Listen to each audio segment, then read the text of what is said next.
Alright, so in the last video y'all just saw, it makes about 6 pounds of boost with like 650 for EGTs, which I would be okay with, but thing is it only makes that at very high RPMs.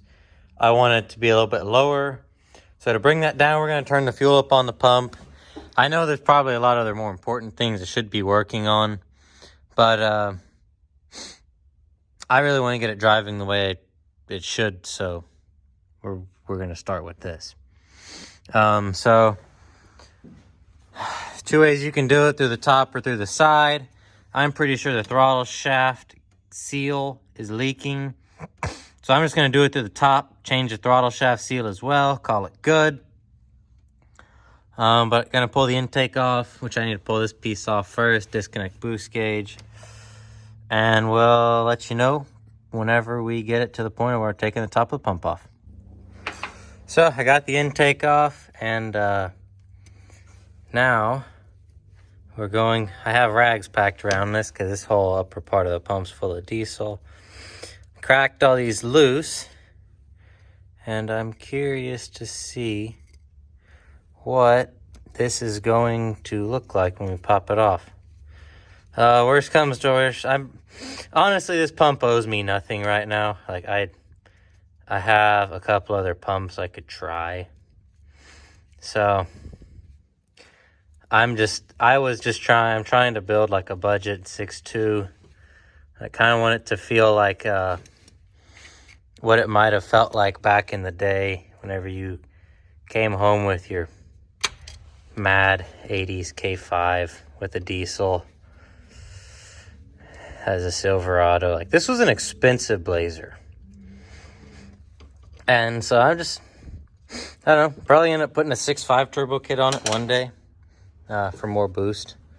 But until then, we're just going to see how far we can make it with this pump. So, all in all, it looks much better than I thought it would. I'm going to get a syringe and clean that out. So, we got it cleaned out. There's a little bit of corrosion, but not as much as I've seen in the past. I think the thing you do next is you take out this little Allen screw right here, pull the shaft out, then take the spring out, and this little piece comes with it. I'm going to do all that, and I'm going to go one further of taking this off and sliding the whole shaft out, because you can tell this has been seeping. Put an O-ring right there, so that way that will stop leaking, hopefully. Probably put another one there too, because that looks to be wet as well, which probably is from the fact that I just took the hat of the pump off. But yeah, so our first step is we're going to take that off, and then we're going to fish that out. We'll get back to you in a second. All right, so whenever you remove this rod out of there, be mindful that it's under that spring. And then to remove this little plunger, I kind of pulled it up, twist it like that. It comes out. It is several pieces if you look carefully at it. One little piece. I think this is like for your idle spring control. Not really certain. And then this one goes on top. Make sure you don't really lose any of those pieces. Could be detrimental. This right here, this is all your fuel shut-off stuff right here. And then I believe the hole we need to get to is that one right there. But first thing I want to do is I'm going to just go ahead and pop this throttle shaft out. So you do want to mark where this little piece cam locks on there, because it's not like keyed. Which this one's easy because you can look, you can look at where it rests, and so you just set it to right there, and that's good. That's something with timing advance, I believe, if I'm thinking correctly. But yeah, so let me get the shaft taken loose, and we'll see what happens. Which I'm gonna knock that pin out first. See what happens. So I got throttle shaft out. Only really important thing to know about pulling that is I think this is a Torx bit. Yeah, that's a Torx. And then you have to take it all the way out of this. And I didn't take that out all the way. I'm just leaving it. Put it back in when we're ready. The only thing that seals that shaft is 2 O-rings. I've heard a lot of people say something about if you, whenever they start leaking, you just gotta replace the pump. No, just 2 O-rings. I mean, like, basically, I'm just gonna use my handy dandy Harbor Freight O-ring assortment kit. Put new O-rings on there, slap it back in there, and it's gonna keep sending on down the road.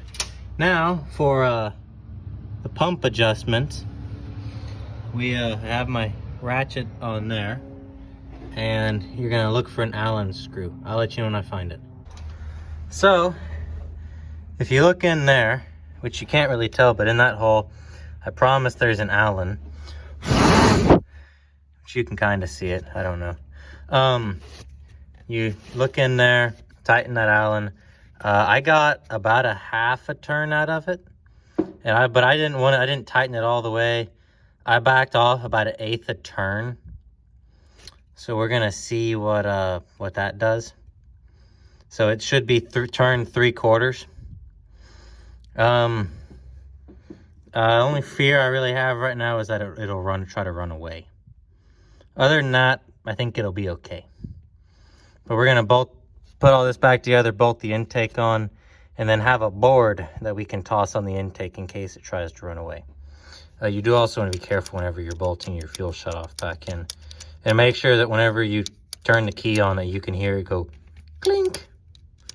Something you always want to check for whenever you're trying to start one of these for the first time.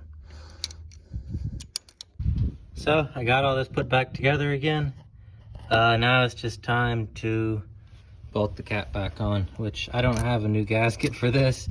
So we're just gonna pray that it isn't gonna leak that bad. But yeah, let me bolt this on, put it back together, and we'll see if she'll crank.